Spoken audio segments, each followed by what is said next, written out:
Welcome everybody, good evening, and thank you for attending this session. I'm really excited to be here. My team sitting in the back here and I have been here for the past week and have just absolutely loved every minute of it, and looking forward to sharing some pretty personal stories this evening, so thank you for attending.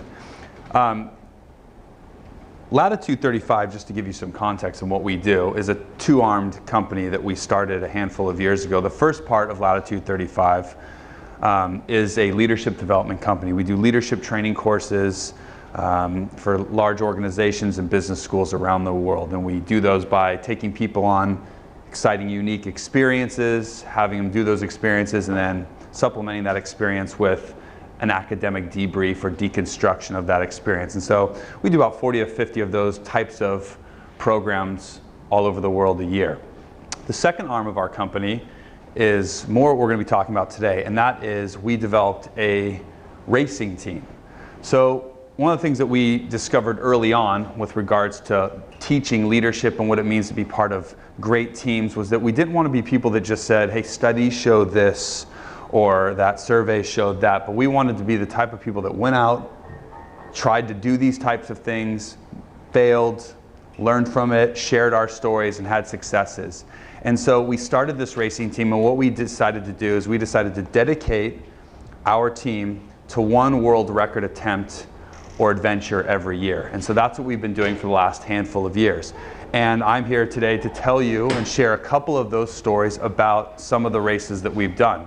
So to give you an example, this year we completed our world record attempt this year about 3 months ago, where we put together a team and trekked unassisted across the oldest desert in the world, which is in Namibia, southwestern Africa. Never had been crossed since the last 10,000 years by nomads, and so we crossed it on foot, carrying our own food, digging for our own water, and unfortunately being chased by a couple larger wild animals.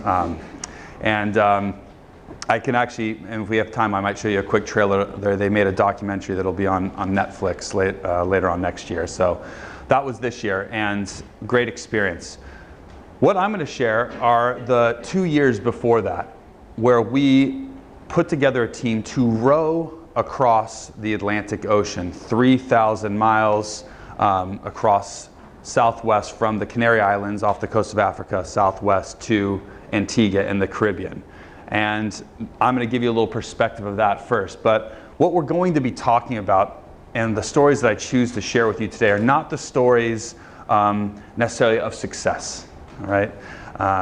Yes, you will hear some success, and there are some happy endings, and you know if you read the brief that we were successful in not only making those crossings, but setting a world record. We do carry the world record as the fastest team to ever do such a thing. But the stories I'm going to tell you today are about the first time we attempted it and started in 2015, and then the very next year where we did it again.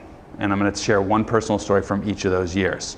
But we need to get some perspective. So here's the route that we're talking about, almost 5,000 kilometers that started off the coast of Africa and went there. So that's what we're talking about. Now, this race is considered by many to be the toughest, most difficult race in the world. The reason why it's considered that is for two reasons. One is the physicality of this race. So you can see, obviously, rowing that kind of distance is a long way. Now, if you are a team that wants to represent your country in simply just making the crossing, as a lot of teams do, that's great. And a lot of teams are just simply trying to get to the start line, which is hard enough as it is, and then make the crossing without having to call out. But when I put this first team together and started recruiting in 2013 for 2 years of training to enter the 2015 race, we didn't want to just finish. We wanted to win the race and potentially set a world record.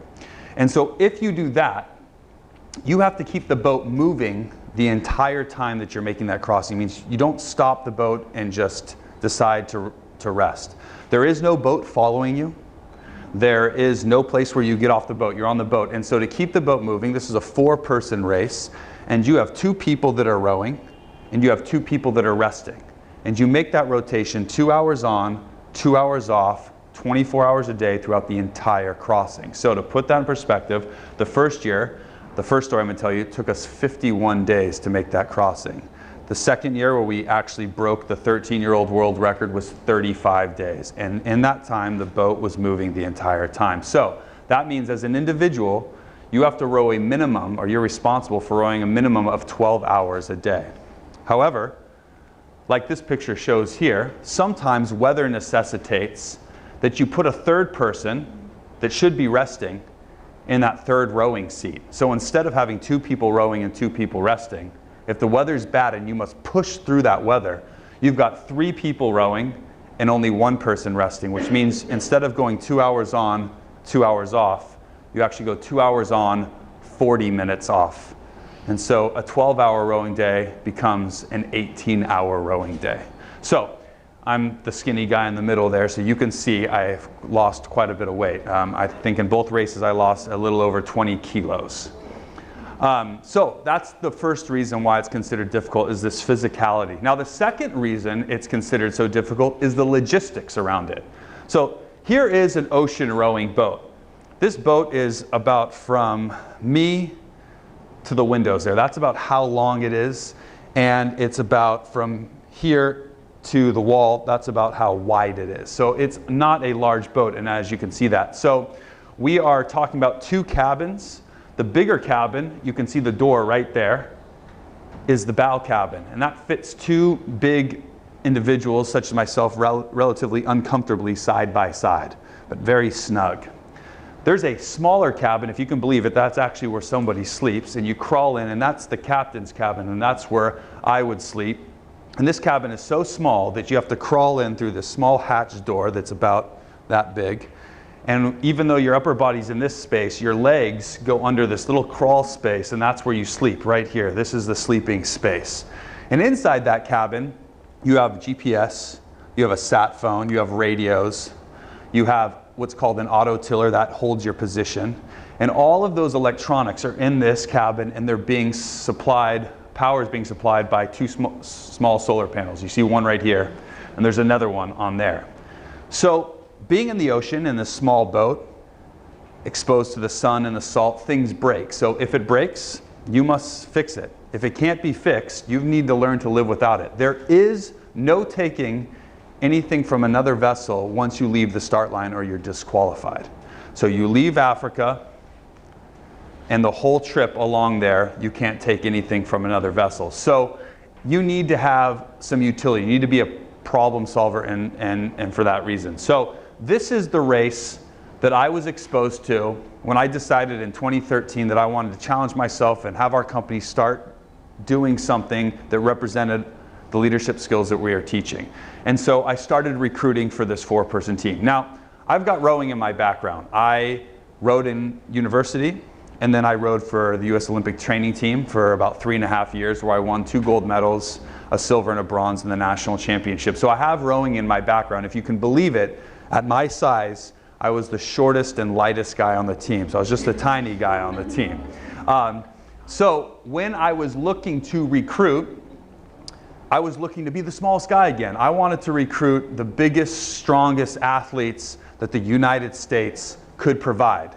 It didn't end up working that way exactly. But the first person I did get was a pretty big individual by the name of Nick Kahn, right here. Now, Nick and I never rowed on the same team together. We rowed against one another for a number of years on the East Coast of the United States. And although we were competitors, we really respected each other as competitors. He's a tenacious athlete. He was big. He was strong. He was a mature athlete. And we became friends, even though we were competitors. And we always talked about doing something together. And this came up. This was years after we had retired. And he was the first person I called. We talked. I explained the race. He was interested, and within a couple weeks of going back and forth via email and phone calls, he was on the team as the 2nd teammate. On the far end there was the 3rd teammate. Now, Greg Wood on the far end, not the biggest guy, but rowed in university, was a really good rower, and then started managing a boathouse and coaching rowers in Texas in the United States. And although he wasn't the biggest guy, what I really liked about him, what Nick and I both really liked about him, was that he had utility. He was a problem solver. And just like I said, we knew, having learned about this race, we were going to have to solve a lot of problems. He was just a clever individual who liked to take a problem and solve it in unique ways, and we knew we needed that. So we talked to Greg. Within a little bit of time, going back and forth, he had committed to the team, and now we had 3 of our 4 members. Now Tom, here in the middle, that's all right, no problem. Everyone's up now. That was perfect. I would have liked if you did it right at the end as I was just about to say all my stuff. That's okay, no. Okay, Tom right in the middle is actually in the room right there in the nice white striped, blue striped shirt. Tom and I, good friends, worked together for years, traveled around to deliver our leadership programs. And up to this point, as I was looking for that to round out that 4th and final team member, and I'm struggling, I'm frustrated because everybody who I'm talking to that I rode with, the big guys, you know, they'd gotten careers, they'd gotten married, they'd had kids. The opportunity cost of actually doing this was going up, and I was struggling. And so one night, we're in an airport waiting for a flight, and Tom's been kind of helping me with the logistics around this, and he says, I'd like to be considered as the 4th and final team member. And if I'm being honest, because this is a personal story, I'm not excited at the fact that he wants to be on the team. Now he's tall and he rowed in college and he's a good rower, but I'm looking for a big, strong individual, and he wasn't the person I was thinking about. But then he tells me his why he wants to be part of this team. And I'd heard this story before, but I never listened to it the way I was listening to it that evening at the airport. And this is what he said. So Tom grew up in Azerbaijan, Soviet-era Russia at the time, just outside of Baku. And Tom had a great childhood, growing up with his mom and his younger brother. But unlike me, who grew up in the west coast of the United States in California, he had a different childhood than me. Experiencing things like standing in line for food during bouts of massive inflation. Other things like having to kind of hustle indoors when tanks and other military vehicles were rolling down his neighborhood. But the whole time that those things were happening, simultaneously I was growing up in California, he always wanted to move to the United States, always wanted to live in the US. And so at a young age, he convinced his mom to get him an English tutor. He learned English at a young age, got his hands on anything made in America, watched all those great sitcoms that came out of the US at that time. And then one day, they got their wish. In 2002, they won a green card lottery that enabled him, his mom, and his younger brother to move to the US. They moved to just outside of Philadelphia, which is south of New York City. They got a little 2-bedroom apartment.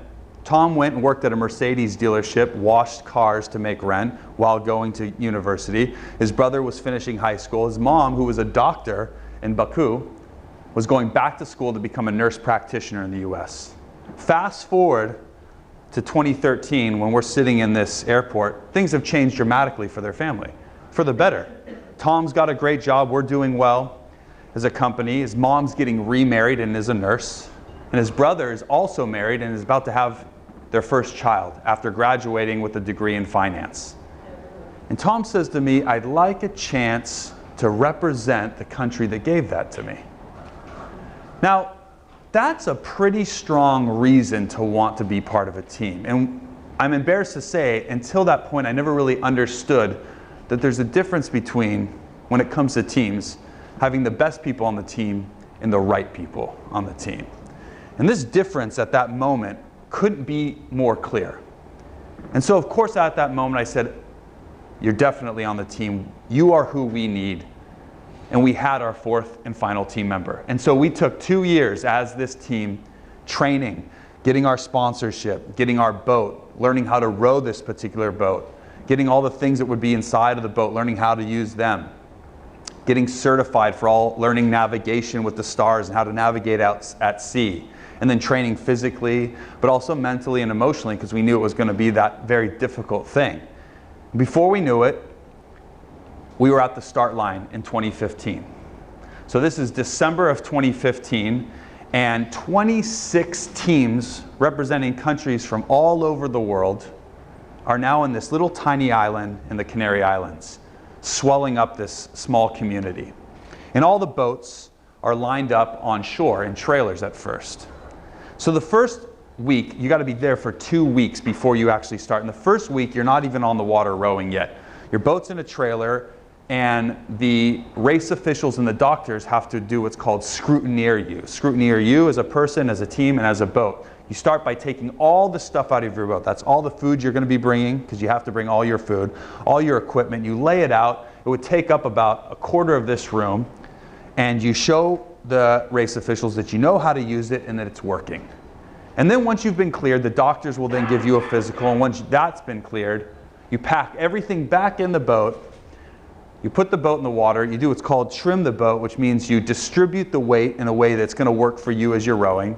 And you spend that final week getting ready to row. You're working on your switches. Remember, we're going 2 hours on, 2 hours off, and you can see how tiny the boat is when everybody's on it. You don't have much space, so you're working on living in this really tight space and being comfortable with that, as comfortable as you can be.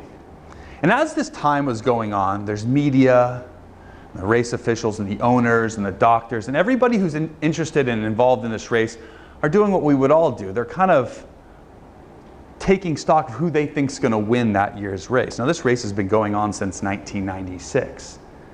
And the buzz was around that everyone was kind of split on who they thought was going to win the race. Half the people thought that we were going to win. We were going to win the 2015-2016 Atlantic Challenge because we kind of represented a new era of ocean rowing. We were rowers. We were athletes. And we could maybe push ourselves harder and push ourselves longer. And instead of having to teach ourselves to row, we had to teach ourselves everything about the ocean. Well, everybody else, all the other teams, and traditionally speaking, teams that had gone in the past, were sailors who knew about the ocean but had to teach themselves to row. And so they said, you know what, this is the future, and this is who's gonna win the race. But the other half thought this British team was gonna win.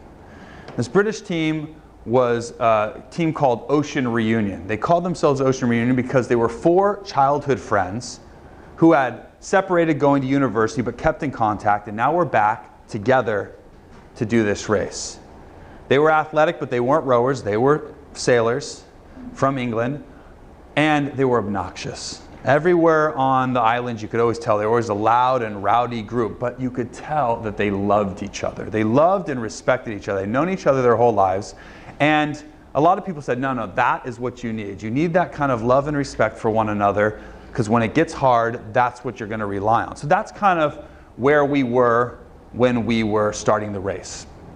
So December 20th shows up, and it's time to race, and all the boats on that day shoot out from the island.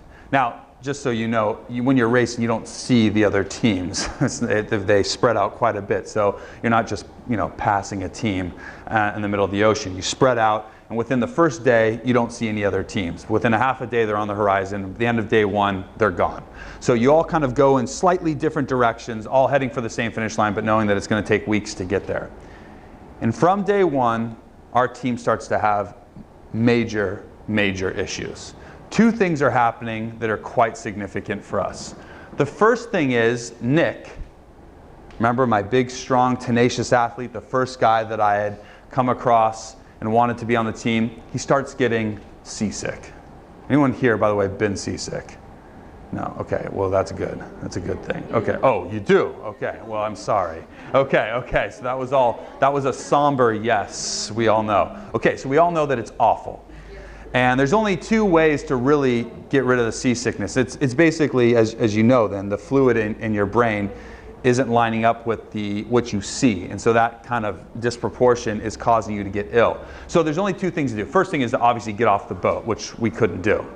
And the second thing is to just tough it out until it rights and you regain your equilibrium, and then you'll feel better. But Nick went from feeling ill to getting worse and worse and worse. In fact, he went from doing his 2-hour shifts, 2 hours on, 2 hours off, to missing a shift here and there on day 2 and day 3. By day 4, he was completely done rowing. He was stuck in this cabin, and he was so ill that he was starting to, quite frankly, lose his mind. He was starting to talk to his fiancée and his parents, who obviously weren't there, and then at one point even thought and tried to convince himself that it'd be easier if he just swam home. So this is the kind of illness that he was getting. He didn't take medicine? He did. And in fact, It did not work. In fact, every day I was on the phone with the doctors on the sat phone calling, and they'd say, because we had a huge medical bag with medicine in it, and so they'd say, well, have him take this pill followed by water and some food. Nope, he would throw it up. And then next day I would try something else, have him take some food first, and then 15 minutes later, pill, everything, he would get sick and throw it up every time. And so he was just getting worse and worse and worse. And the second thing that was going on was Greg, the man with a lot of utility, the problem solver. He was starting to have a deterioration of his own, but it wasn't physical, but it was mental and it was emotional. Now, this is by far the hardest thing I've ever done. And you go through an inevitable shock after the first day. And we actually had to take a class on this because it's that certain that it'll happen. After the adrenaline wears off on that first day, you have trouble just simply comprehending what you are involved in at that moment. You're excited when you're on the island, you're excited on that first day. Once it wears off, you go through that first night, you start to feel how uncomfortable you are, you start to suffer, and you realize, it doesn't even make sense that I'm going to be able to make it this far, no matter how much you've trained. And so we were all feeling aspects of that shock, but Greg was manifesting it in a way that was first reclusive, he was quiet. Then he started getting argumentative, snapping at everything that everybody said, and then abrasive, and then threatening. And by day 5 or day 6, he was threatening to be physical on this very, very small boat. And so we've got our strongest athlete, Nick, who's not rowing at all and who's getting worse and worse. And we've got Greg, who's having trouble and struggling in that way, and he's getting worse and worse. And so this is where we're at as we're going through the first week. And if you can believe it, out of 26 teams, we're still managing to hold around 3rd place. Now again, I told you, you can't see the other teams out there and say, oh, I think we're in 3rd. No, in fact, every team has to have a land manager. This is a person that has been with the team since the start of the team as you were training. And then once you're out there, you call that person on the phone when you see weather. He or she will tell you what the weather is like and what you can expect to see in the future. Then, they're your eyes all the boat. And our land manager happened to be Kim Marion, who's sitting right there. So Kim was our land manager. And so we were calling her, getting information, and she was saying, you're actually still in 3rd place. So we were doing okay. But then on day 7, it finally comes to a head. We're in this boat as you see it. Tom and I are rowing, and we stop rowing as we were doing every few hours to see how Nick was doing in the cabin. We'd open it, try to get him some food and water, do what the doctor said to do that day. But that day when we opened up the cabin door, he was shaking, he was convulsing. And we got scared. And we kind of rush in, kind of try to hold him up. And he's got his shirt off because it's so hot and stifling in those cabins. And when we lift him up on his back, he's got sores everywhere. They're like bed sores, exactly, as a result of just being on his back, having the salt on his body, and then being shooken all the time for the last week. And so we get scared and we have him try to come to and we try to get him comfortable. And while Tom's doing that, I rush to the other side of the boat. I grab the satellite phone, and this time I'm calling the doctors who are at the start line still. But this time not to ask him what medicine to give him, but to tell him what's actually happening. And will become life-threatening for him now. He needs to get off the boat. Now, at this point, we've traveled 600 miles. We've traveled almost a third of the way. We are way too far off the coast for any kind of a helicopter to make it. Can't bring a plane out to the middle of the ocean. And you can kind of see from this picture when we were starting, there's 3 to 5 foot waves here. That's nothing what we're seeing now. Now we are seeing 10, 15, 20 foot waves that are walls of water, undulating walls of water that are literally, our boat is going up and surfing down. And at times gets to even be higher than that. We're talking about almost 20-meter waves at some point, which we'll talk about in a little bit. 15-meter waves to 20-meter right there. So I'm trying to convert everything into meters. So I talked to them on the phone. They say he needs to be evacuated, and that means they have to sail to us.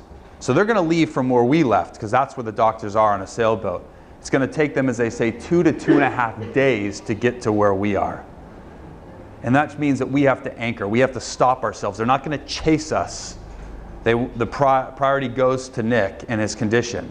And at this moment, if I'm being completely honest, the first thing that I think about is that we're not going to win this race. I mean, I'm embarrassed to say that's my first thought, but I'm a competitive person.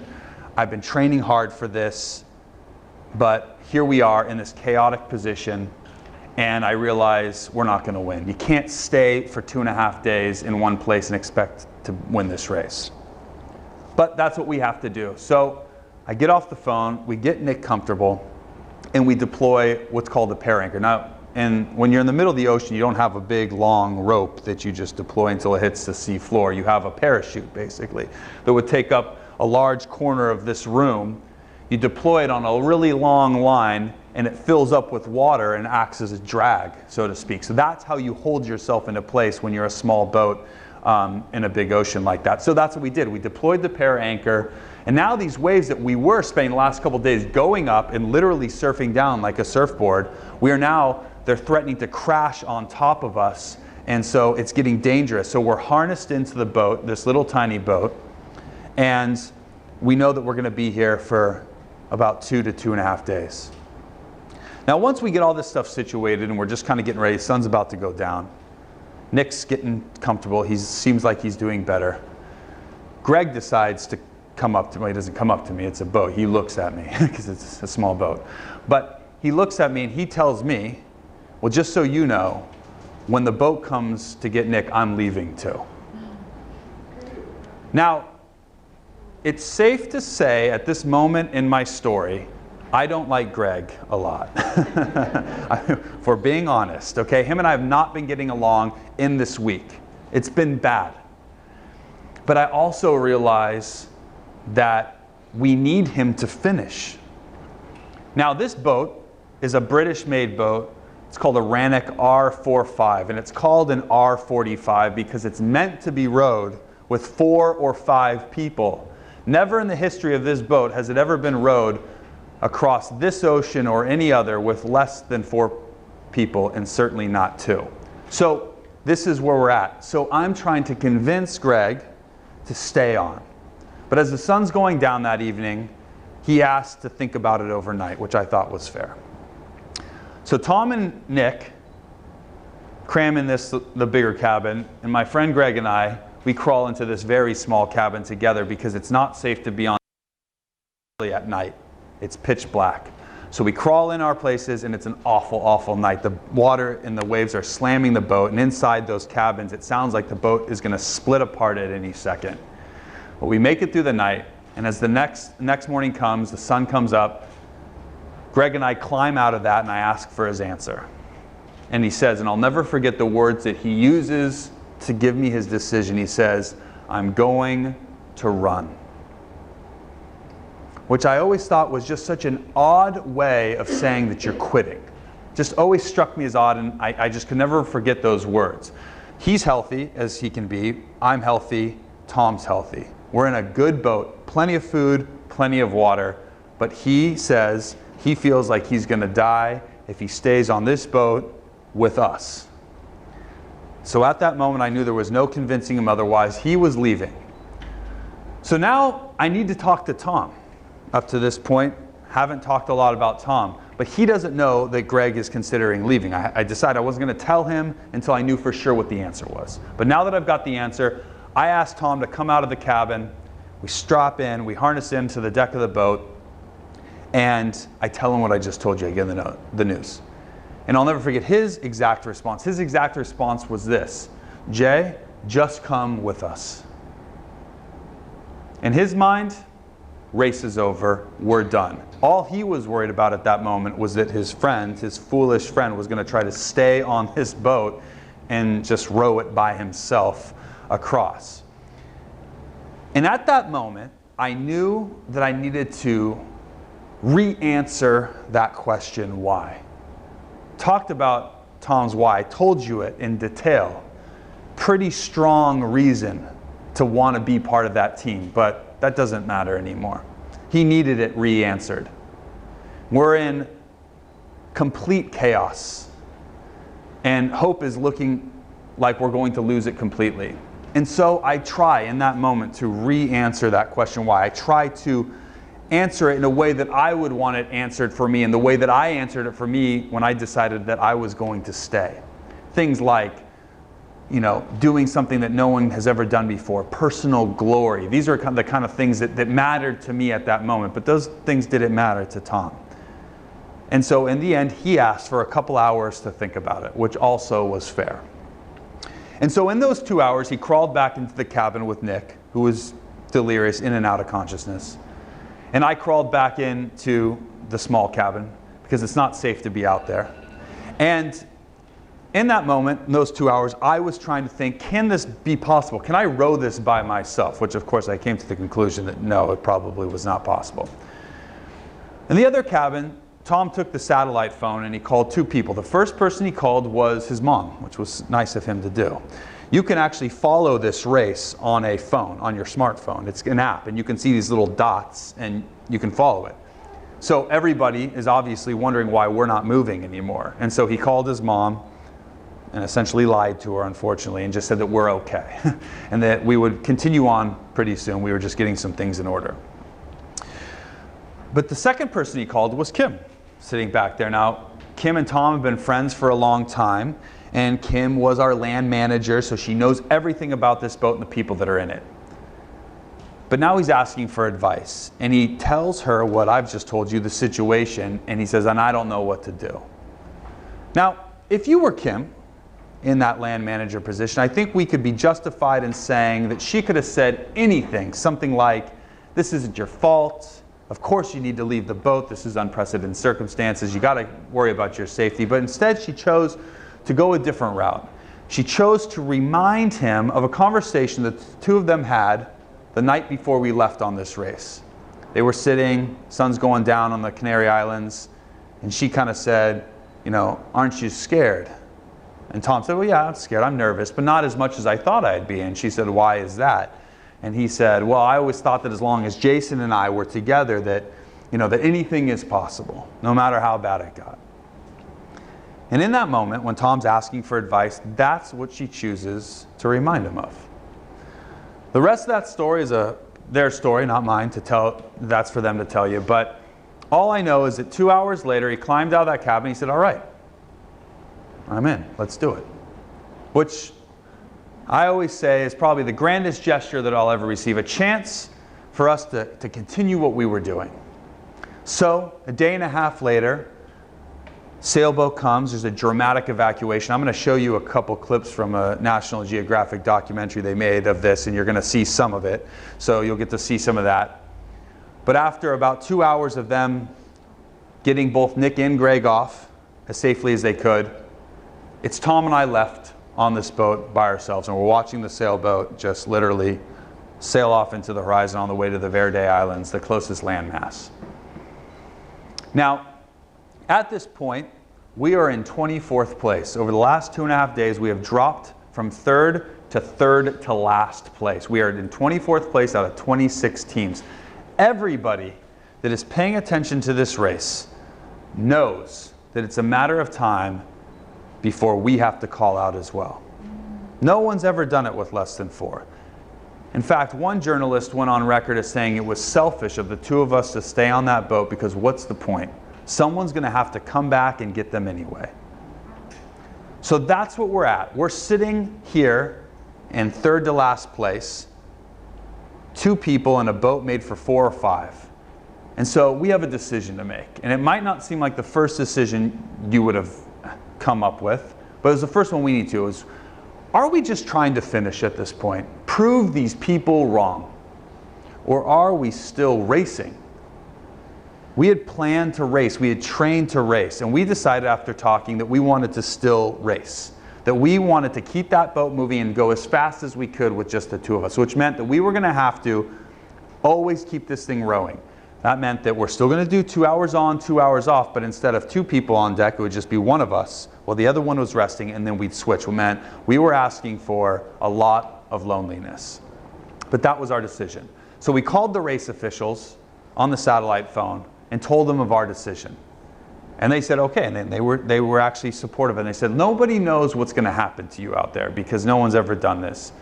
You're going to get manhandled by the ocean. It's going to try to rip you apart. But if you get lighter, and the wind and the waves and the current are in your favor, at times it will be, you might actually be able to pick up some speed. You don't need 60 days worth of food for 4 guys, you know. So you need to get rid of anything in that boat that you don't absolutely need. So that's what we did. The first thing we did, of course, was we threw all of Greg's personal effects off the boat, you know, just get all his stuff out of there. Whoops. Yeah. But then where the real weight was the food. Food here is mostly freeze-dried meals that you're eating. They're in those packages. You add water, it hydrates the food, and that's what you eat. 80% of our food was freeze-dried meals. The rest of it is either nuts or protein bars, something of that nature. So we started cutting those bags open and dumping the freeze-dried food out for the sharks and the whales. And after about 3 hours of doing that, the boat was noticeably lighter. It was higher up in the water, and we were happy. And when we started our journey. But from that day forward, things got even a little worse. If you can believe it. I know. Believe me, nobody, I don't want to tell it this way. The next 3 days, there's a hurricane that strikes the coast of West Africa, of which has not occurred since 1967. The outskirts of which, the entire fleet, all 26 boats are being affected by. Now, the outskirts of a hurricane, if you're driving to work in your car and in buildings, isn't bad. But on a boat of this size, in an ocean of that size, it is devastating. And this is where we start to see the 25 to 30 foot waves, which is, I mean, take the ceiling, raise it 4 times as high, and that's the walls of water that we were seeing. And all the boats were seeing this. So, now remember, we've decided to race. So we are responsible as an individual for 12 hours of rowing. That means you've got 3 2-hour shifts during the day. You've got 3 2-hour shifts at night. Now during the day, in the next 3 days, the first 3 days that we're by ourselves, you're seeing these huge walls of water because as you row, as you can see this, you're going that way, but you're facing backwards. So you're rowing like this, and you can see these huge walls of water approach. And then as they finally get to you, the boat literally just goes right up the wave, and you desperately work on trying to row in a way that will keep you surfing down it at a 45-degree angle. You don't want to go sideways because you'll roll.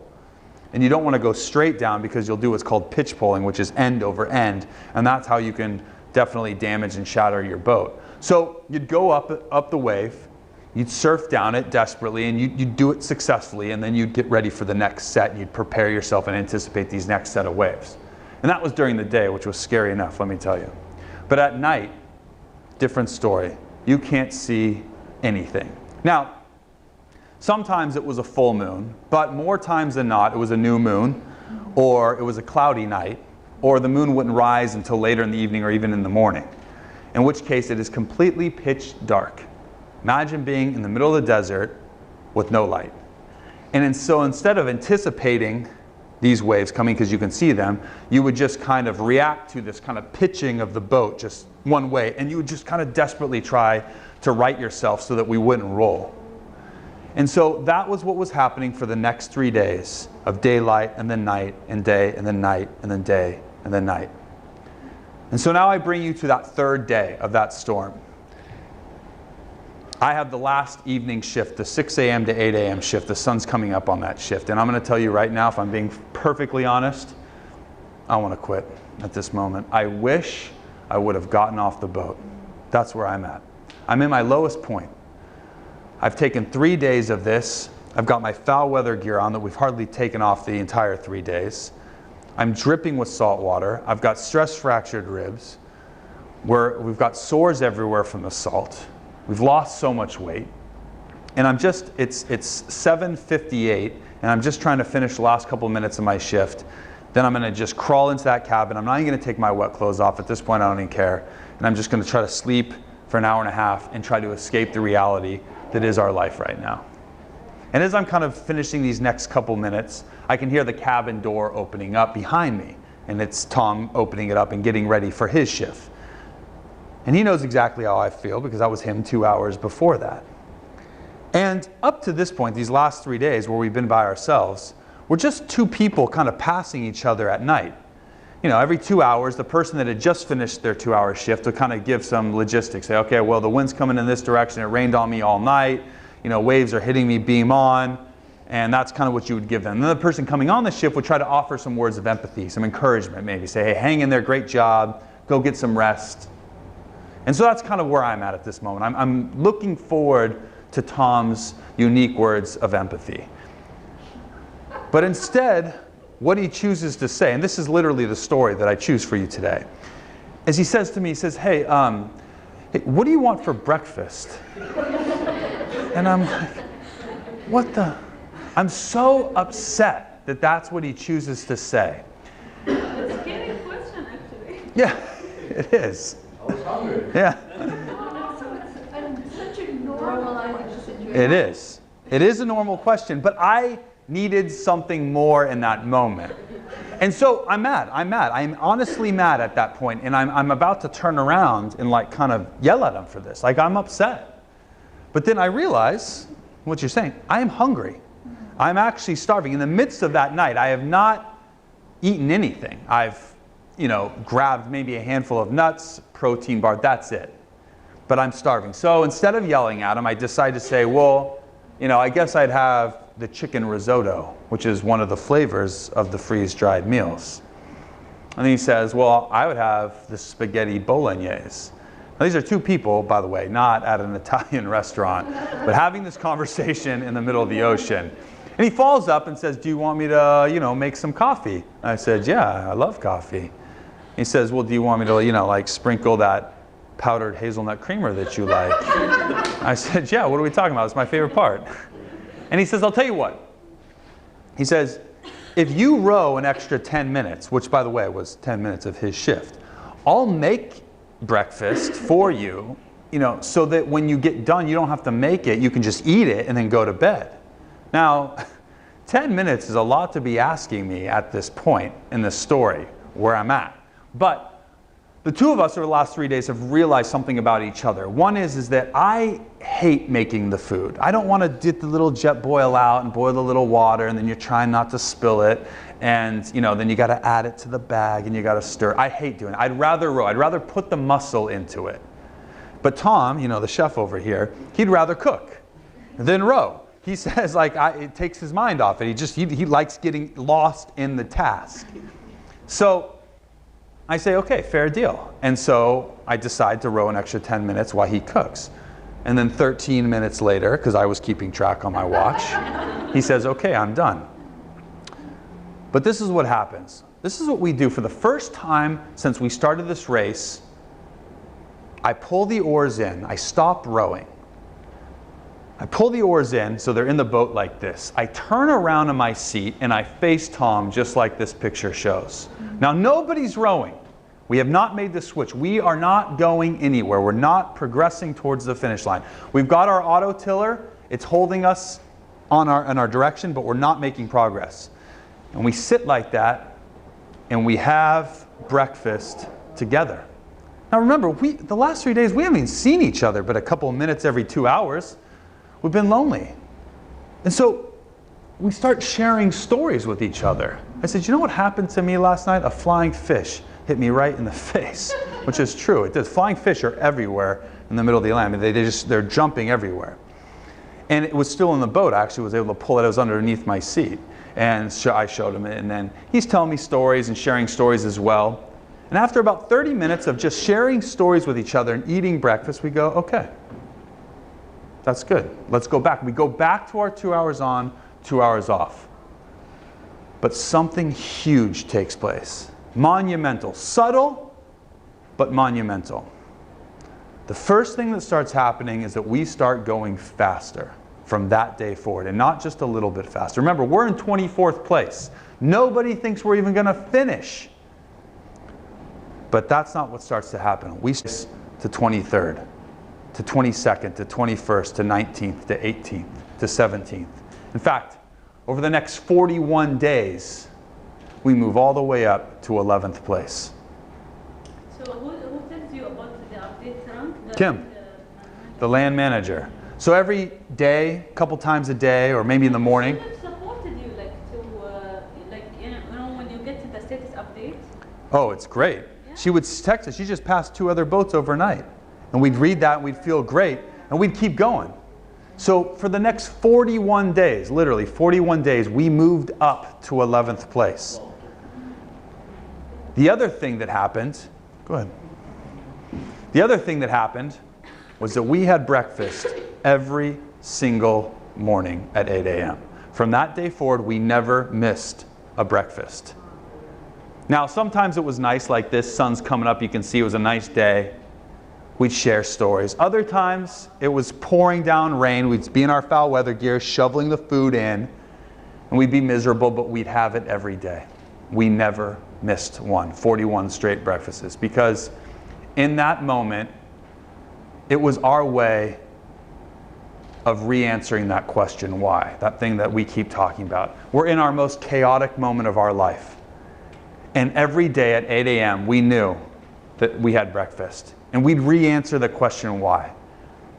We would recommit to each other every single day. Now, you didn't go up to each other every day in the morning like this, be like, hey, Tom, you want to recommit to me today? That's not how it works. It's not a movie. But in our hearts, that's exactly what's happening. We're leveraging each other's human emotion in a way that before that first breakfast, we were scared of everything. It was chaos and we were scared. After that first breakfast, more scared of letting each other down than we were of the elements. Were you waiting for those moments, for those breakfasts, subconsciously? Yeah. When you were rowing throughout the day? Yeah, I couldn't wait for breakfast. And the worst parts of the evening, when I'm just getting bashed by waves, I'd just be like, 5 more hours till breakfast. I couldn't wait. 30 minutes is all it took, too. Sometimes we made 45 minutes, if I'm being honest. But that breakfast became, as you'll hear in this little snippet I'm going to show you here in a moment, what saved us. Here's some pictures of us once we finished in 11th place, setting the American record, by the way, as the fastest 4-man team to ever row across. Not 2, but 4. This is me seeing my wife for the first time. We got married 3 weeks before this race. And we're still married, which is cool. There's Tom and I as we've crossed the finish line officially. Him with the flare, me with the flag, and there's us on land. Some of my favorite pictures of all time, for sure.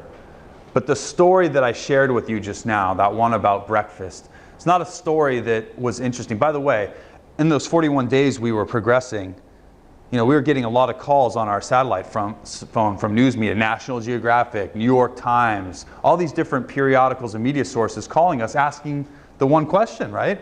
How are you doing what you're doing? How are you doing that seemingly impossible thing? And of course, they wanted to hear something fun, like, oh, we're not sleeping, we're just rowing 24 hours a day. That's not the case. We didn't get any stronger. In fact, every day we were getting physically weaker. But it's the story I just told you. It's a story about leveraging human emotion. You want to know what I learned about chaos in that first race? Is that the best way to fight against that is to have that human emotion leveraged upon you. I was so afraid every time I'd sit in that seat of letting Tom down that I'd row as hard as I could. And Tom, when he'd take the seat, would feel the same. I think that's one of the most important things I can share, at least on this first race. And now I'm going to show you a little 7-minute video from the snippet from the documentary. And I'm going to show a few different videos throughout this thing. But I think this will kind of sum up what we just talked about.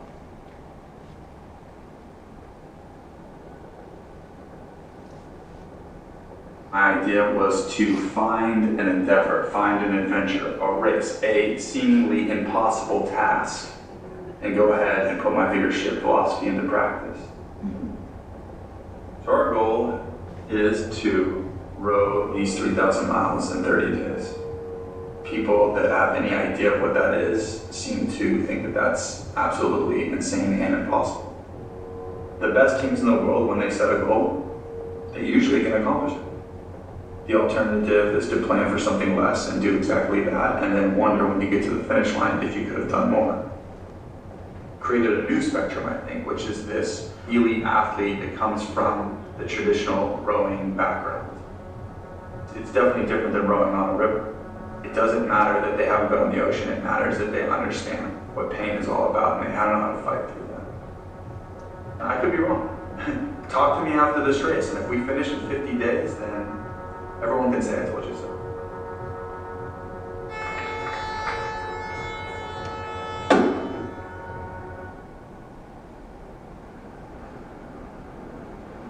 The waves that we were seeing a couple miles outside of La Gomera was nothing that we were going to see out there. Those little 5-10 foot waves turned into 30 or 40 foot swells, and it didn't take more than a half a day for it to start taking a turn for the worse. We would stop, we would row, we would keep rowing for an hour or two, go back to the cabin, or a day or two, which is longer than I would have been able to do it. He was no longer able to come out of the cabin. And then finally, it got to a point where he couldn't even move. He was so dehydrated and so malnourished, he couldn't the whole machine. It was already said they're needing university evacuation. We knew Nick was going, but I was very surprised by the fact that Greg came up to me and said, I'm thinking about getting on the evacuation boat as well. And he said, I'm going to be honest with you, everything in my body right now is telling me to leave. When you hear somebody say that, it's really tough to tell someone, well, you need to suck it up and stay. If you feel your life's in danger. And as a skipper, you have a responsibility to make sure that people don't feel like that.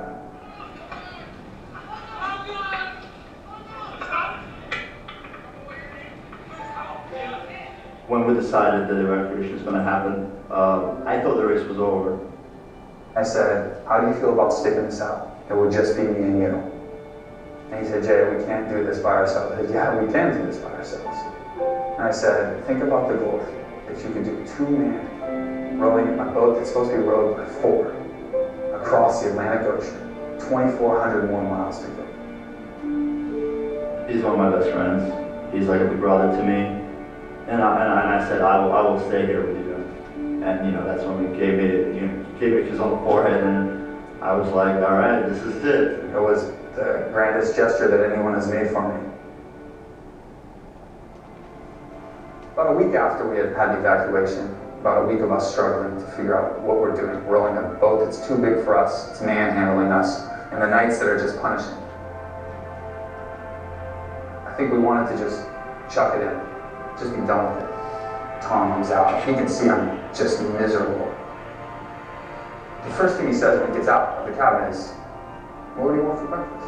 Which to me was like, what are you, out of all the things you could say, why are you asking me what I want for breakfast?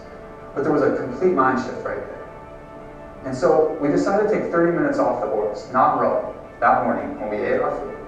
We sat there face to face, and instead of complaining about our miserable plight, we started laughing about it. Oh, guys, you should have seen what happened last night. I had a flying fish hit me right in the face. And then the next morning, we decided to take that 30 minutes again. It became our ritual. Those 30 minutes is what we lived for. Those 30 minutes ended up being what saved us. The difference between barely surviving this race and switching gears to being, we're still in this race. We're going to still do well. Because those 30 minutes were continually recommitting ourselves to each other. We answered the question, why are we doing this? We answered that question, which was important. And we made it. And I'm glad we did keep going.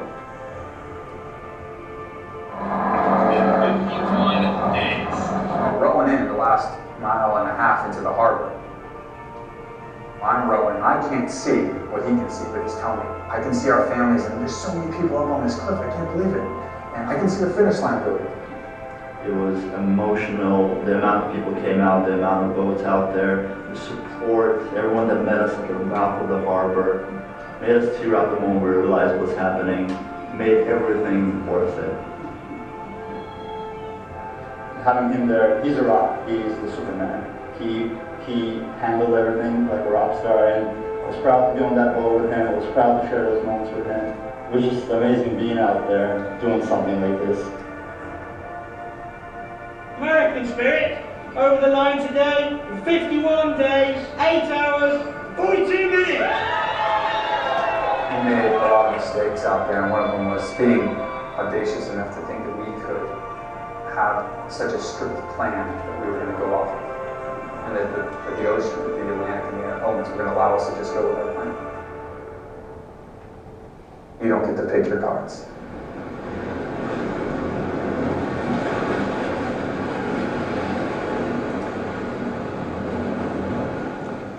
Okay. Hopefully that gave you a little bit of context. Oh, thank you. Thanks. I'll wrap that first story up with this quote, which I think is pretty apropos. And once the storm is over, you won't remember how you made it through, how you managed to survive. You won't even be sure whether the storm is really over. But one thing is certain, when you come out of the storm, you won't be the same person who walked in. That's what this storm's all about. Here's the deal.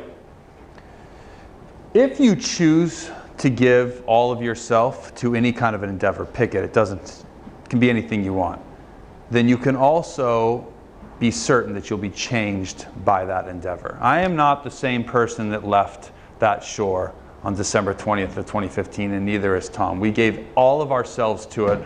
We leveraged each other's human emotion. Now we are different people because of it. The storm that's mentioned in this quote doesn't have to be a physical one, although that's what we were in. It doesn't have to be that kind of chaos, although it certainly will test you. No matter what your chaos is, you're going to need to give all of yourself to it, and that's what we did. And it was a very difficult thing to do, but it's exactly what it took to finish this.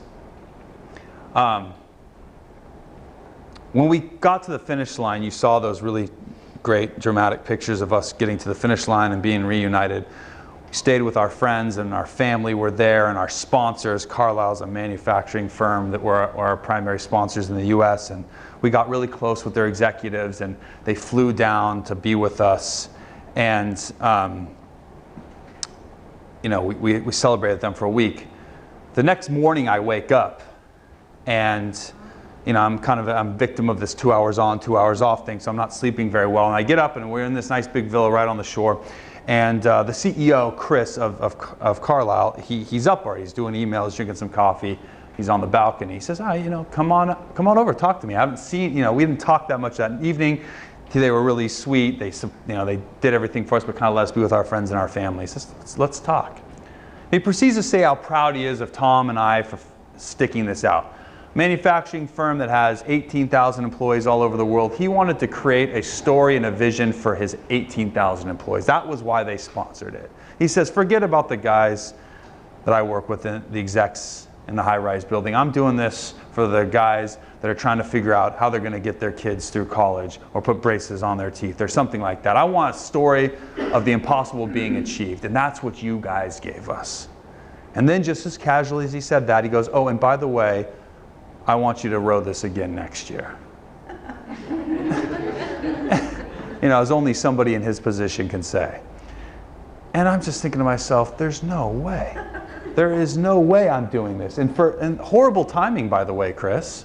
And so I kind of listened to him because, he gave us all this money for the race and pretend to do this. But in the end, I have there's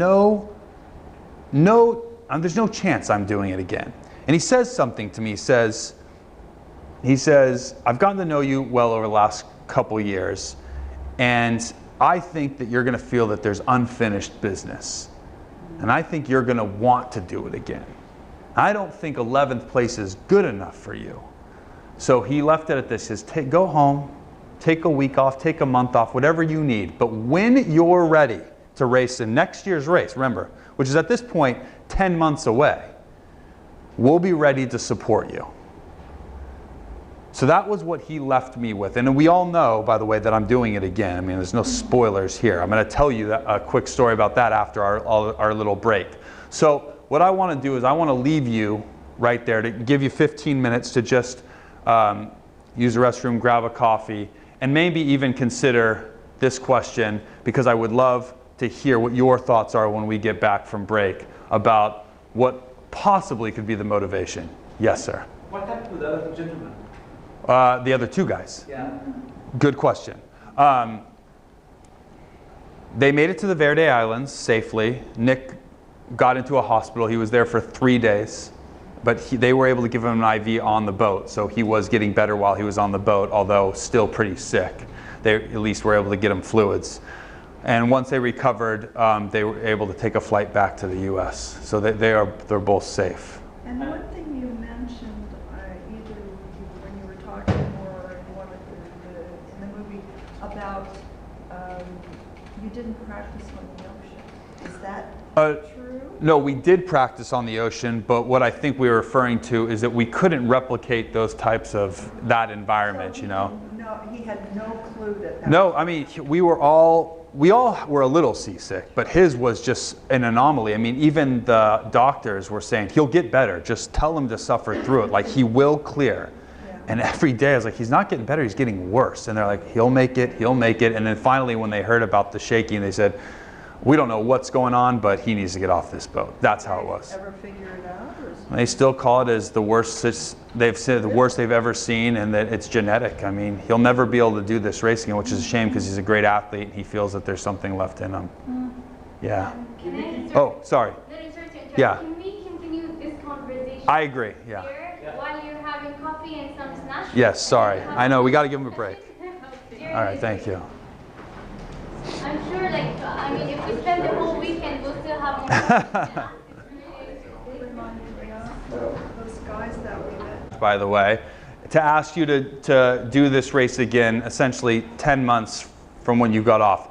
What is the motivation? Well, what would you think the motivation would be now that you hear the story? And then I'll tell you what my motivation was. Are you going to go back with just the two of you? No, I'm going to put a new team together. And I can tell you this as a hint. I did ask Tom to participate again, to which he responded, expletive no. So I'm going to have to put a new team together, and I'm going to, and I know that even when he's saying that, if I were to ever consider it, I knew I'd have to put a new team together, and it would be a 4-person team again. Okay, so you've learned a lot of valuable lessons for when you assembled your new team. Yes. And if you were that far behind, what's to stop you from winning? Okay, so there's a competitive component to it, and we all know that I'm competitive at this point. We figured that one out. Okay, absolutely. What else do we think? Yes. That would be very important here. Okay. Yeah, and the synergy, building like a synergy. Okay. Yes, very true. I'll talk more about that. Is it the same ocean, same exact race, everything. Then you became familiar with nature, and you know. That's very true. There'd only been, at this point, 10 people in the history of this race that had ever tried, even attempted it a second time. And you know,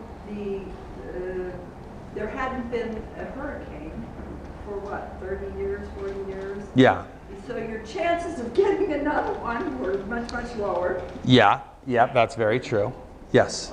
I think you experienced the worst case scenario. Okay. And with that and applying all the lessons learned, you will ace this race, definitely. That's true. It's motivating you, I guess. Okay, all right.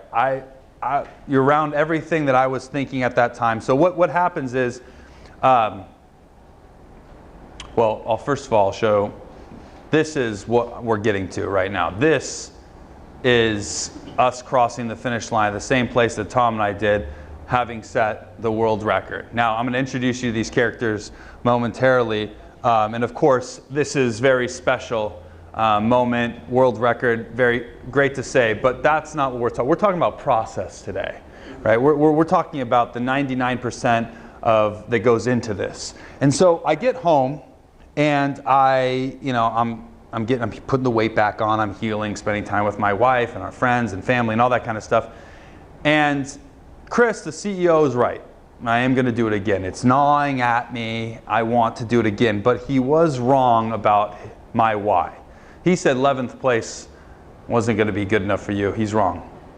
I love Tom and I's 11th place finish. I think it's safe to say that'll be the best 11th place story you'll ever hear in your life.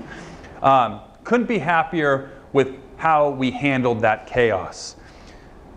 But Greg, this is what's gnawing at me, is Greg. Nick got sick, wasn't his fault. Greg, easy to pick on. And believe me, I did the entire crossing after that. In my head, I was seething at him leaving and the way he left and all that stuff. But I had entered this race to try to captain a team and to get the most out of people and to be able to kind of leverage that human emotion, to be the leader that I thought I was and that I was teaching in all our seminars. And strictly speaking, I failed at that. And that was bothering me to the extent that I didn't know if I could honestly go out, stand in front of people, talk about this stuff, knowing that I had failed and didn't go try to write that. So that is truly was my motivation. And so I give Chris a call, I say, I'm gonna do it again, and now I'm back at the start line. At this point, I've got 8 months to put a new team together, train together, and then get to the race. And all of our competition at this point will have taken the 2 years that usually most teams take. So that's where I'm at with this. So I start to think, I pause, and I start to think about how I'm going to kind of build this team. How am I going to recruit? And the first thing I think about is I want that feeling when I'm recruiting the way that I felt from Tom when he was giving me that strong why at that airport. And so I start to kind of recruit for that. And the first person I talk to is on the far end there. His name is Angus Collins. He's British. And by the way, I realize there's a difference between, like I said, the best guys and the right guys. And I said that at the beginning with Tom, and I said, I'm not going to make that mistake again. I'm going to go for the right guys. And Angus, remember Ocean Reunion, the team that everyone else had? They won. Not only did they win, but they set the course record. But they fell short of the world record by 3.5 days.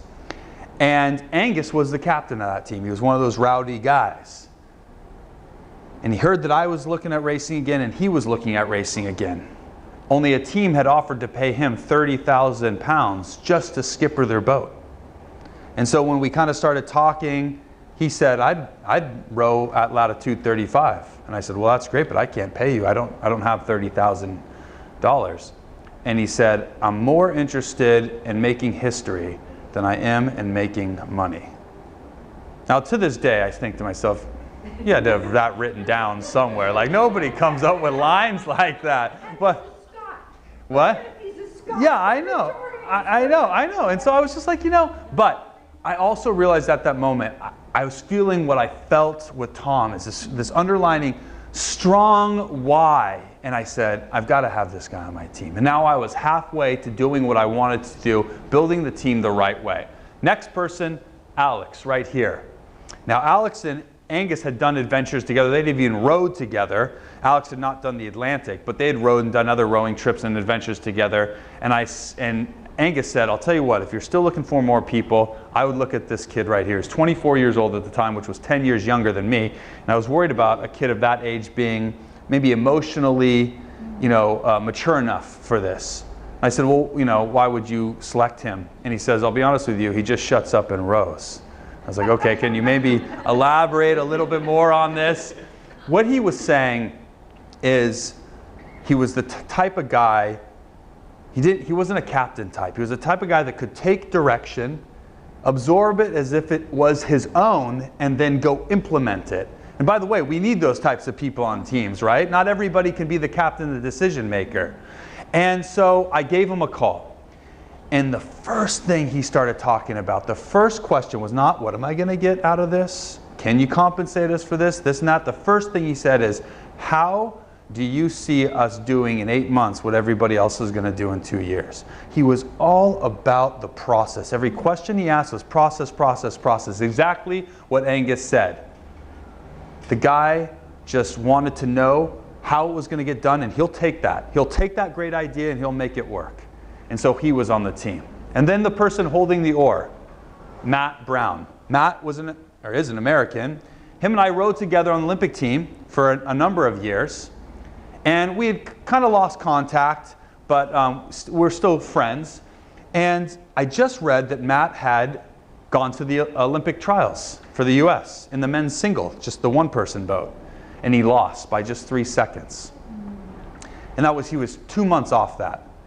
And so I realized something that maybe some of you in here understand. As a competitor, as somebody who likes to get better and likes to achieve, losing is not the worst thing in the world. I could never identify with people that come up to me and say, I hate losing, or I never lose. I lose all the time. I mean, obviously. But The worst thing for people like us is not losing, it's not having anything to shoot for. It's not having that something bigger than yourself that you're going to be part of that you can do. And I realized that if maybe I could convince Matt that this was his new thing, he'd be on board. And boy, did he like it. When I got talking to him, and by the way, he's married, has a 2-year-old daughter, so he had a high opportunity cost of going through this. But that's what he needed. He needed something else. And I realized that we had just built the right team. This was the right team. None of us had done an adventure together. Matt had never even rowed an ocean before. It didn't matter. It did not matter. This was the right team. Then we get to training. Like I said, we have 8 months to do what the competition has spent 2 years doing. But then I started thinking of another thing. And these are the lessons that I'm learning. These are the things that I was learning as I was going through. And I'm thinking to myself, you know, what if instead of just having one person that's leveraging my emotion and I'm leveraging their emotion like we did with that breakfast with Tom and I had 3 other people, just like you commented on. It was just, what if we actually had the whole team there? But what if I was doing that to those 3 people and they in turn were doing it to me and each other as well? And then I said, well, you shouldn't just stop at the 4 people. What if we created a community and we got our friends and our family and our wives and our girlfriends, get everyone involved? It's not a 4-person team. Tom, who is going to be the land manager, he's got to be just as involved. It wasn't about the 4 of us going out and doing something and we'll see you when we get to the finish line. It was about building a community where we felt an obligation to live up to the expectations that we were creating amongst our community. So when friends, family members, they wanted a role, we had a role to give them on the team. Whether that was emailing people, whatever it was, they had a role. They felt part of something greater than themselves. When media would come and say, we want to interview your team, we'd say, don't worry about the interview. Come and have lunch with us. Have coffee with us. Do something like that. Get to know us so that you're not just reporting about something, but that there is an emotional attachment to us. And that's how we did it. You see some pictures of here. There's us going under the Golden Gate Bridge. We're training. We're physically training. But we spent very little time doing that. Instead, it was building this community. So and your emotional intelligence got enhanced after the first time experience. Exactly. Yeah, sorry. Our EQ and our RQ, we focused on a lot. And that's exactly what it was. Now, by the way, this is new age stuff. Believe me, Carlisle was not excited. They said, what are you doing this year to get better? And I said, oh, I'm building a community. They're like, the heck with that, okay? No, you need to get the biggest, strongest guys out there and take it to them. But I felt so sure that this was the way to go after what Tom and I had experienced. I was willing to stake everything I had on it, which was a lot, by the way. I don't, going out and doing this again is not a casual thing. And I did feel the pressure of winning, but this is how I wanted to build it. So I'm going to show you a quick little 3-minute video, also from the same documentary, that kind of summarizes and introduces you to those new guys. So this is from the new ones, right? This is the new team. Yeah, this is... It was absolutely tougher than I thought it would be. Toughest thing I've ever done. I incorrectly assumed that we could control the elements because we were big and strong, but we got in 2 weeks after the first boat and 3 weeks longer than we thought. I have never been so humbled. Knowing that you personally had put everything into it and weren't able to get the results that you wanted. That's a tough thing to live with. That's why I'm coming back. To sell unfinished business. My biggest mistake was that I incorrectly assumed that everybody wanted it as bad as I did. When I put that team together, I just figured that and assumed that everybody wanted what I wanted and would do whatever it takes to get it done. And that was a mistake.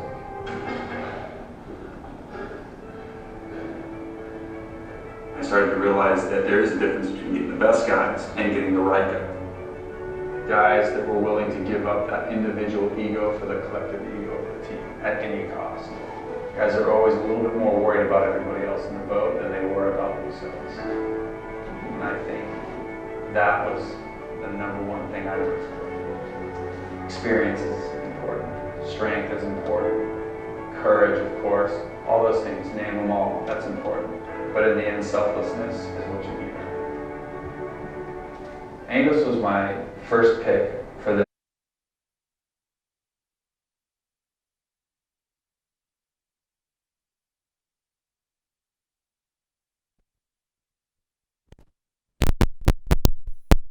I would be lying if I said that there wasn't fear in thinking about the 30 days because of the discomfort, the pain, the malnourishment, the dehydration, the sleep deprivation, all that stuff. For the last year I've been obsessed with putting together the right guys, prepping the boat in the right way, training the right way, and all that coming to reapproach this seemingly impossible task and trying to make it that much easier because I've had that experience and I'm righting the wrongs.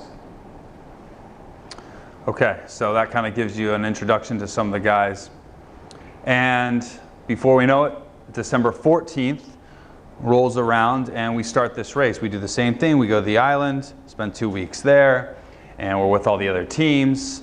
And the race starts. And this is a picture of us on the first day of the race. Now, I'm not going to take you through the race like that. I'm going to just take you through a quick part of it and say that it was not any easier. Okay, the weather was still horrible.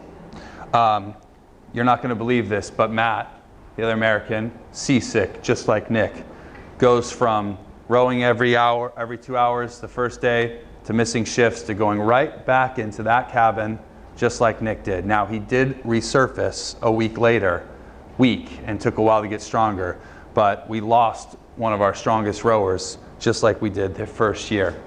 Also, Angus and I had rowed this race before. We're the fools that try to do it again. But the ancillary benefit to that is that we are experienced. And as two experienced people in this boat, we had made the determination that we were going to go south of the start line, where every other team was going west, because we had looked into and researched, and there was supposed to be better wind and waves down there. And if we went down there, even though it's going out of our way, we would catch this kind of highway, we thought. Well, we got down there, there was nothing. Nothing, which meant we had to go all the way back up, get hit by waves.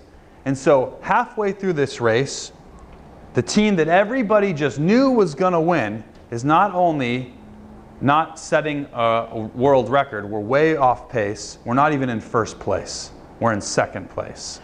But we move forward, we push through, and not a single bad word is spoken on this boat. And that was one of the huge difference. Not swear words, I mean like a negative word. There were swear words, if I'm being honest. But they were directed at the ocean. Nobody, when Matt was sick, everyone rallied around him to get him better.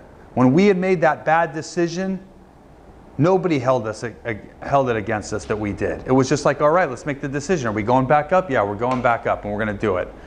Nothing was a problem.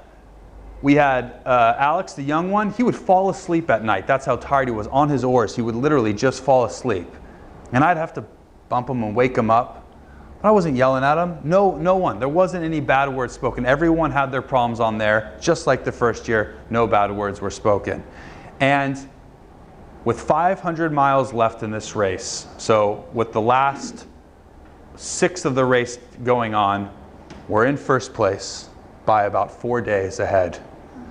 We are ahead of the course record set by Angus and his team the year before by about 4 days as well. And we're exactly 24 hours ahead of the world record. So now we get to January 12th. The day before, we get a phone call from Tom, who's our land manager, informing us, and we're happy. We're going fast. We're beat up. You can see we're skinny again, but we're doing well. We're going to win. We're going to set the course record, and we're 24 hours ahead of the world record. Nobody's been in this position in 13 years. But then we get a phone call from Tom, who lets us know that there is a storm coming. A storm that should never be there again. A storm that is going to hit us right in the face and is going to push us backwards. And it's going to be 2 days long. It's going to be on January 12th and January 13th, which was Friday the 13th, which is yeah, exactly, just what we were thinking. And we can't get around it because we're a rowboat. We're not fast enough to get around the storm, and we're just going to have to endure it. So we hit it. January 12th, we go from rowing about 3.5 knots, which is a pretty good speed, brings us back down to about 2 knots. And on January 13th, the second day of the storm, we enter the eye of the storm, the middle of the storm, which is a very odd thing. I don't imagine anyone's ever been in there, but it is so weird. You'll have no wind, and then you'll have blasting wind that'll hit this side of your face, and then it'll literally swirl around and be hitting this side of your face. It is so odd. And we're going through that, and on January 13th, we go from 2 knots to 0.8 knots. That's how much it slows us down. And sharks are actually following us in the water. We're not sure if they were following us because they think we're going to be potential food or for protection. But we've got just sharks and whales following us. And just so you know what 0.8 knots is, this is the speed. This. Walking that's the speed of 0.8 knots. That's what we had been slowed down to. And we are literally, as you're going to hear Angus say, we're watching the world record just drift away. Now here's the story that I choose to tell you for this. Sun's going down on Friday the 13th. We're getting through the eye of the storm. We're still in it, the storm, but we're getting through it. We've gone slow for 2 days now. I crawl in the cabin because I, as the captain, have to do the math. I have to figure out what the damage has been. And it was really, really easy math. We've got exactly 5 days until the expiration of the world record, almost within the hour. And we've got 400 miles to go, which means, to put it in kilometers, we have to achieve over the next 5 days 130 kilometers a day. Now to put that in perspective, the world record, if you do 90 kilometers a day, you'll achieve the world record, which makes 130 impossible. It's impossible. And not only is it impossible, but to string 5 of those together on a race where we're already looking like that. We're beat up, we're bruised, we've got sores everywhere, we've lost weight, we're malnourished, we're dehydrated, we're sleep deprived. We've got all this going on. And I don't mind telling you, I'm in this cabin and I'm weeping, I'm crying. I'm so upset. We don't deserve this. We did everything we were supposed to do. We worked hard. And once I compose myself, I owe it to the team. They're sitting there. They're expecting me to come out and tell them the news. And I open the door, and I met with 3 expectant faces. And I tell them that news. And I've already conceded it in my heart that we're not going to get it. But the response of my 3 teammates literally is the reason I tell you this story. The first person that responds to that bad news is Matt. He's the one who gets sick, the one who goes in the bow cabin just like Nick, rallies himself, but feels for the rest of the race an obligation to make up the lost time. And does. And rows as much as he can, rows extra shifts when he has to. And his response to knowing that we have to do 130 kilometers a day plus is, he goes, oh, thank goodness. He said, I thought you were going to say 150. In his heart of heart, he's like, we can do 130. I'm like, you do understand how far that is every day? And he goes, oh yeah, this team can do this. And if you knew Matt, you know, great guy, does not understand sarcasm. Just what he says is what he feels. And his feeling of elation that he truly believed that the team that was in that boat could do it. Now, I don't like positivity for positivity's sake. I don't like people that are always just, how's your day? It's great. How's work going? It's amazing. It's like, I don't know what is true with you. That Matt wasn't being positive for positive sakes. He truly believed it in his heart that this team was capable of doing that for 5 straight days. Next person that responds, Alex. The guy who fell asleep literally on the oars at night. I'd have to hit him and say, wake up. He said, Skip, I'll do whatever it takes. I'll row all night if I have to. He was letting his team know and his captain that even in his darkest hours, which just so happened to be the darkest hours, he would row every one of those hours. And then Angus, the one who gave up getting paid to do this, to row in a boat for free where he's not the captain anymore. He said, we joined this team together because we wanted a shot at a world record, and we got it. It's not a great one, but it's ours. At that moment, I knew I had done what I wanted to do. I knew that I had put the right team together. It had ceased to become about the world record. It stopped being about that. And so we realized we had another 5-day race ahead of us. And I said, well, since everybody's in such good spirits right now, I'll let you know that even though the storm's passing, for the first day of this, we're going to have to row in this picture like this by threes, which means, remember that 12-hour day I was telling you? That's an 18-hour day. So day one, we rowed like this. Everyone rowed 18 hours that day. And we did, I have to do these in miles, I'm sorry, but it'll be relevant. 79 miles when we needed to do 80 miles. So we did just short of it, which was good, but a little disheartening that we rowed by threes and we were just short of the average. And on day two of this 5-day race, when anybody could be justified in maybe just taking their foot off the gas just a little bit, trying to make it through the next 4 days, I know that nobody did that. And the reason how I know that is because on day two, we did 94 miles, which is a fleet record. No one's ever done that many. And on day three, we did 92 miles. And on day four, we did 88 miles. We were well above the average that we needed to be on all the last 4 days. And as the sun's going down with 24 hours left in the world record, we know we're going to beat it. We only have to do 50 miles. We know we're going to do it. And we stopped just like Tom and I did. We pulled the oars in for 15 minutes, and we each were allowed to say what this race meant to us. And nobody said the word I. Everything was a story about somebody else that inspired them.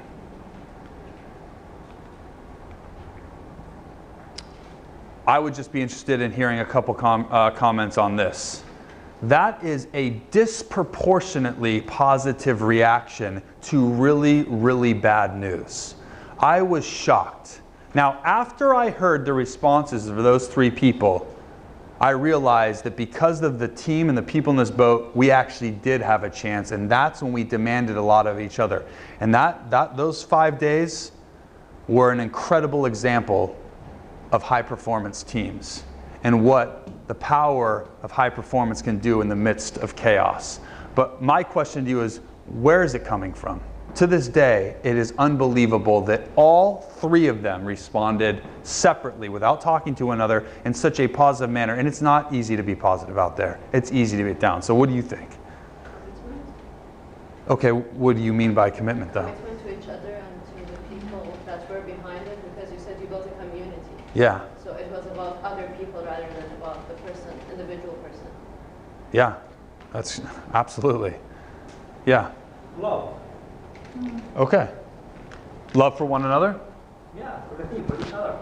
The community, like, there was some kind of a spiritual aura, I would say, around this boat. Yeah. It's made of love, not the romantic love. It is the human love to the fellow human who's struggling with him. Yeah. I believe that love had lots to do with the response and with Yeah, there's a lot of love in these stories that I'm talking about. Yeah, I agree. Anyone else? Similar to people in the military. I mean, when you're under fire, you're relying on The person next to you. Yeah, I agree. I think, Oh, no, go I ahead. think each one of you took a responsibility as well, based on the community that you built together, and also because of, for example, Tom, he felt responsible for delaying or affecting the progress. Yeah. And for you as a captain, you heard each one of them and what they respond, and each one of them felt responsible, so they did their part. And as a captain, you were very happy to know about the spirit, and then you were able to control it and also to fulfill their expectation of you as a captain as well. So each one of you felt responsible and fulfilled this part. Yeah, that's well said. Really well said. You'll hear in this last video I'm going to show you before we wrap up that Angus makes a comment that I kind of demand a lot of them. Right? I start putting goals, the goals that I put out, what we're going to do. We're going to have to row by threes, and we're going to have to make this many miles a day.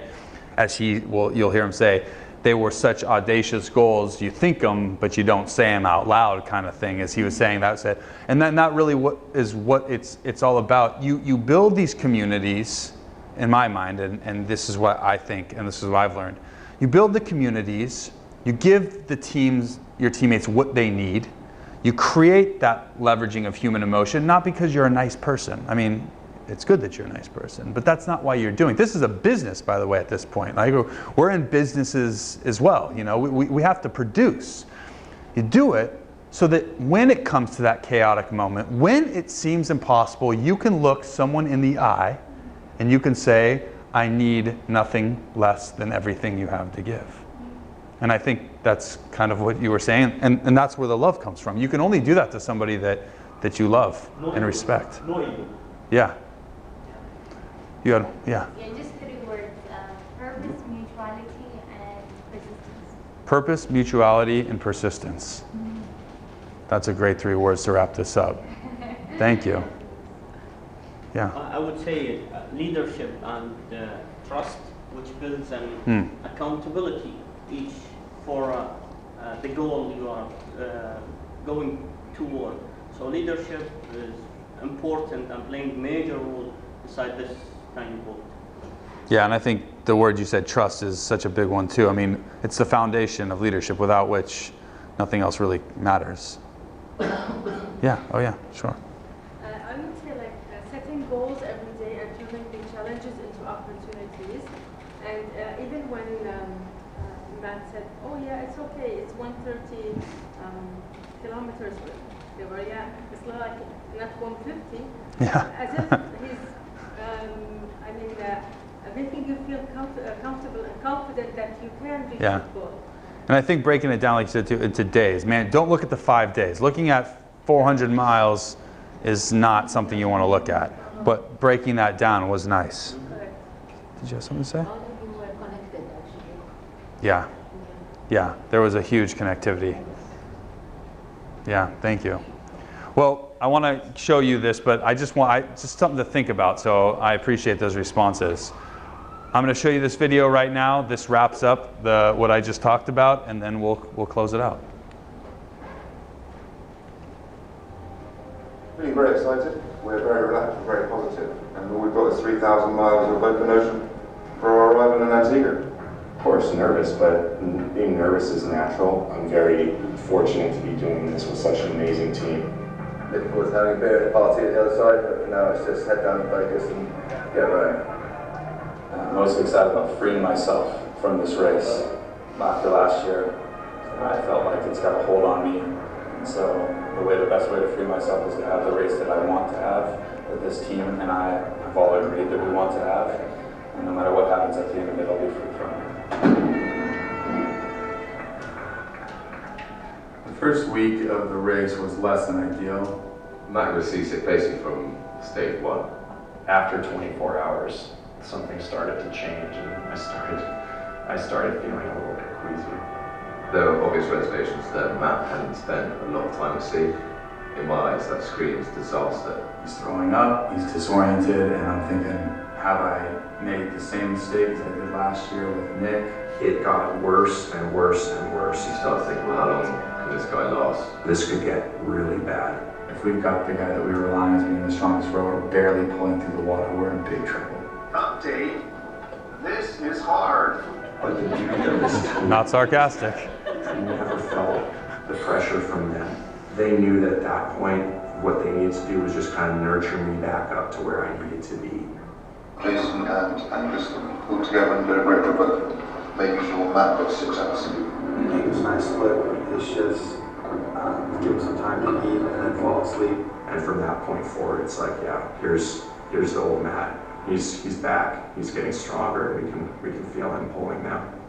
Coincided at a time where Rover James were equal to us, ahead of us, and behind us, and every stroke, every day, every mile mattered. We went south.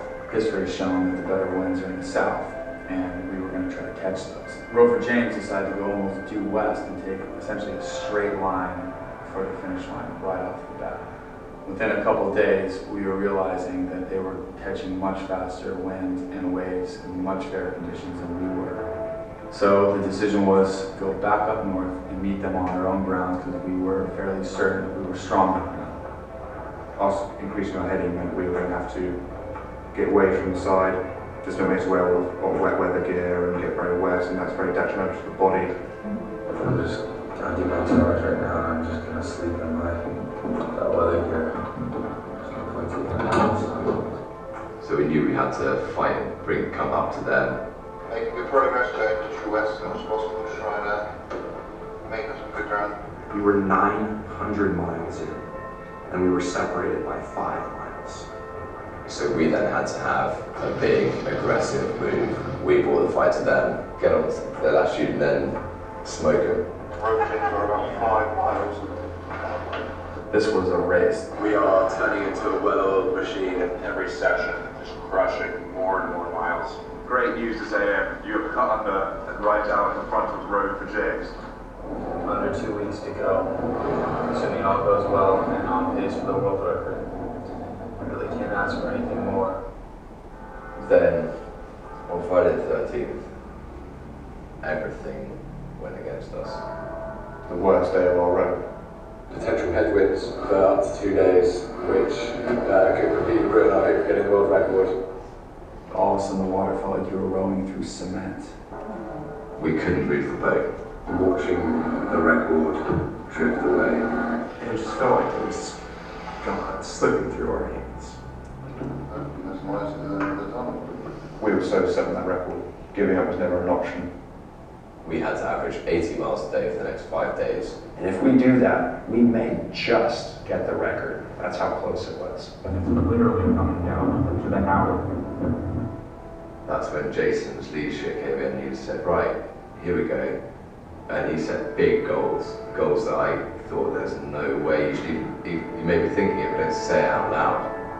We did 79 miles, 92 mile day, 94 mile day. The ocean was throwing everything it had at us, and it wasn't enough to break our spirit. So then it turned from chasing a record to how much could we beat this record. The crew was great. We all just came together. We were so driven. At that stage, the camaraderie went up, and that's when everyone started to stick their hand up and say, yeah, I'll row an extra shift. Matt will stick his hand up in 5 minutes. This guy started to just finish his 2-hour shift, shovel some food down, and then all of a sudden you just start putting oars in that third position. And you realize, like, I think I'm just gonna go for another hour, I feel pretty good. I got into this state of turning on beast mode. All of a sudden you see the selflessness be taken to another level. At that time we could not have gone any faster or dug any deeper. And the final day was just beautiful closure on what was the most amazing endeavor that I've ever been part of. But we pushed ourselves to the limit, and it made coming to Hunting together the best feeling in the world. It's worst one to grow up with finish line. It's just an overload of information you've been with these 3 other people. We were turned into your brothers. And a feeling of pulling together, pulling for one another, trying to live up to one another is amazing. We've done something that's rare in today's world. We crossed the ocean in 35 days, 14 hours and 3 minutes. Won the race, set the world record. I couldn't have picked a better team. Okay. Oh, thank you. Thank you very much. I appreciate that. I think Matt said it best right there as he says, we've done something rare in this day and age. And I think that's what I'm so proud of these stories for, is they're rare. I think they're rare stories. And, you know, I'll leave you, with that final result here saying that it's 35 days, 14 hours, 3 minutes, and that's great. Love it again. But the stories are, you know, the process is what we're here to talk about today. And if you want something you've never had, you must be willing to do things you've never done. Here's the thing. That was bold of me to be going around choosing a team based on a feeling and training based on this idea of building a community. And believe me, it was a risk because that was not what our sponsors and our supporters wanted to hear from me. But I believe in this stuff so much.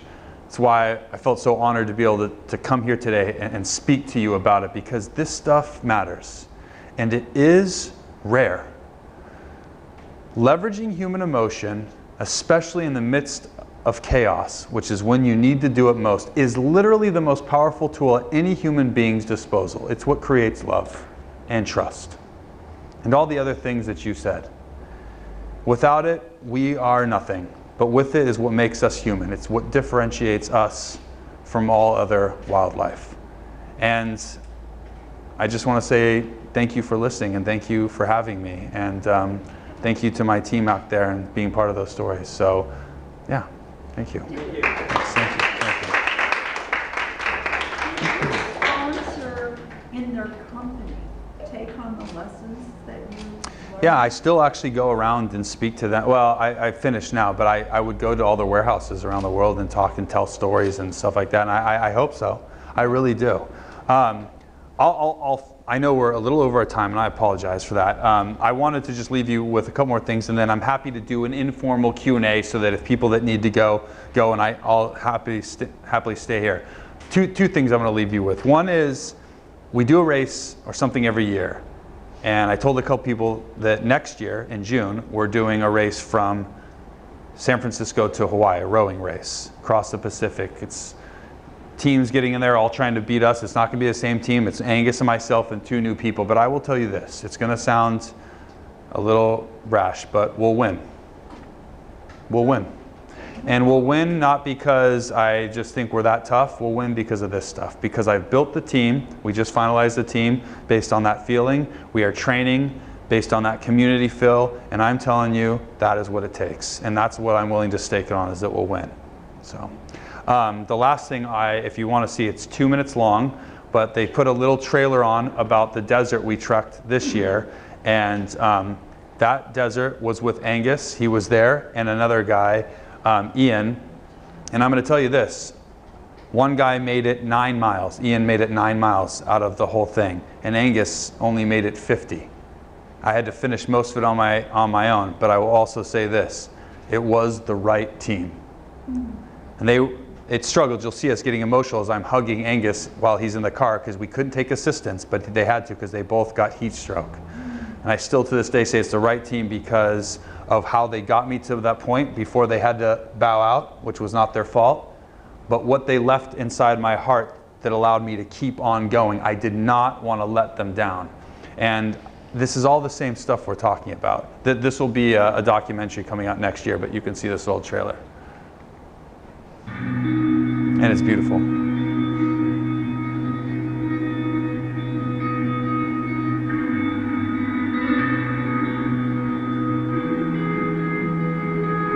I've been thinking about coming to Namibia since I was a kid.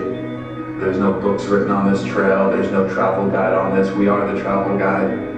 It's been almost a year of preparation, so I should be here and lift up the bags and take them on the trek. Great feeling.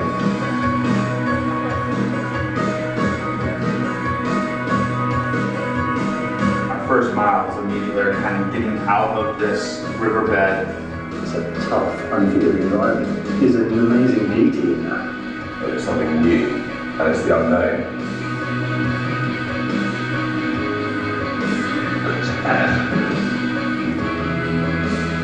There's an incredible sense of history.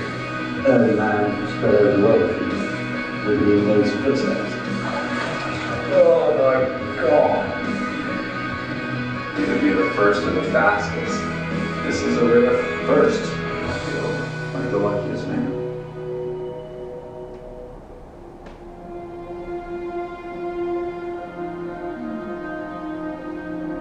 I really started suffering.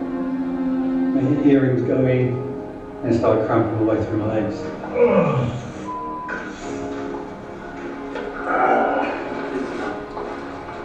It wasn't just being tired or sore, it was actually scary, really. It's tough. Hate letting it down.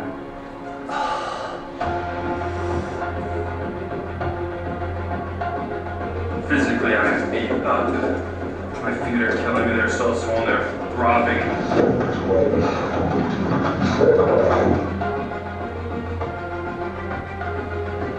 Angus! Angus! Where are we going? Devo's a godsend. I don't think either of us are understanding half of what the other's saying, but the other half is really meaningful. It's not about the world record.